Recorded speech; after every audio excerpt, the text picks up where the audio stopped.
ආයිබෝවන් තෙරුවන් සරණයි. අයිස් මේ දවස්වල අයිස් ප්‍රශ්නයක් යනවනේ. දැන් පොහොට්ටුවේ හිටිය ප්‍රාදේශීය සභා මන්ත්‍රීවරයෙක් අයිස් කන්ටේනර වගේක් ගෙනල්ලානේ අයිස් හදන.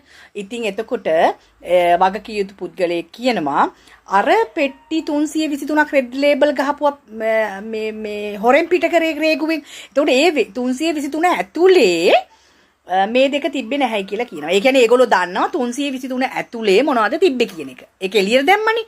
අන්න ඒක රටේ ජනතාවට මොනවද ඒක ඇතුලේ තිබ්බේ කියලා අපිට මේ ඉදිරිපත් කරන්න. අනිත් කාරණේ තමයි මේවා ජනවාරි මාසයේ පිටත් උනේ කාගේ ආණ්ඩුවක් යටතේද.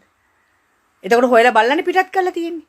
එතකොට ඔය කියන පුද්ගලයා හිටපු ප්‍රාදේශ සභා මන්ත්‍රීවරයෙක් පොහොට්ටුවේ හැබැයි 2024 ජනාධිපති කරවන්න මේ නාමල් රාජපක්ෂ මහත්මයා ජනාධිපති කරවන්න නෙමෙයි ওই පුද්ගලයා ක්‍රියාත්මක වෙලා තියෙන්නේ.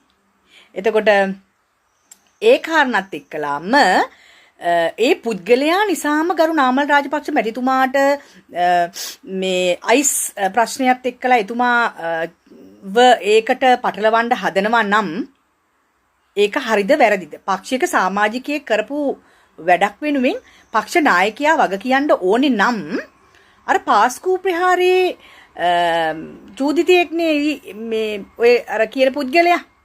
එතකොට ඒ පුද්ගලයා මොන පක්ෂයේ ජාතික ලැයිස්තුවේද හිටියේ? එහෙනම් එතකොට ඒ පුද්ගලයා ඒ දේ කරා නම් එහෙනම් පාස්කු ප්‍රහාරයට වග කියන්නත් ඕනේ පක්ෂයේ නායකයා නේද?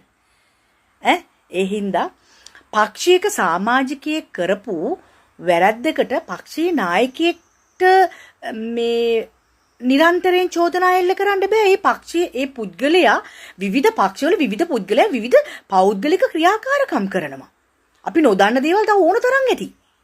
එතකොට ඒ පුද්ගලයා ඒ දේ කරා කියලා ඒක පක්ෂයට ඇඳා ගැනීම වැරදි. එහෙම කරනවා නම් අර කාරණා සාධාරණයි නේද? ඒ නිසා අපි සාධාරණය ගැන හිතමු. ඒ වගේම තමයි 88 89 මේ රට විනාශ කරපු මේ රටේ රාජ්‍ය දේපල විනාශ කරපු අයට පොදු දේපල පනත යටතේ නඩු දාන්න ඕනේනේ. නේද? එතකොට කාටද ඒ නඩු වැටෙන්නේ? ඒ ගැනත් හිතන්න ඕනේ. ඒ නිසා මේ හැමදේම මේ පොහොට්ටුව උලුප්පලා අරගෙන පොහොට්ටුවේ කෙනෙක් කියලා ඉදිරියට දාලා පොහොට්ටුව වට්ටන්න හදනම නම් කවුරු හරි කෙනෙක් අර සුවඳ සඳුන් ගහ කපන්න සුවඳ දෙනවා වගේම රාජපක්ෂ මැතිතුමාලා මේ ශ්‍රී ලංකා ද්වීපයට කරපු සේවාවන් කාටවත් මකලා දාන්න බෑ. ඒ නිසා පක්ෂයක් විදිහට ඒ පක්ෂයේ අය දැන් නීති මාර්ගයට බැහැලා තියෙනවා. ඒක හොඳයි. මොකද පක්ෂයේ සමාජික කෙනෙක් කරපු දෙයකට වග කියන්න ඕනේ පක්ෂයේ නායකයා නම් අර පාස්කු ප්‍රහාරයේ ජාතික ලැයිස්තුවේ හිටපු පුද්ගලයා කරපු දෙයට එහෙනම් කවුද වග කියන්න ඕන කියන එක තීන්දුව ගන්න. මේවට කුණුහරුපෙන් මේ වීඩියෝ වලට බැනගෙන එන්න එපා. තේරුම් නැහැ. අපි ගණන් ගන්නෑ. අපි කතා කරන්නේ සත්‍යය.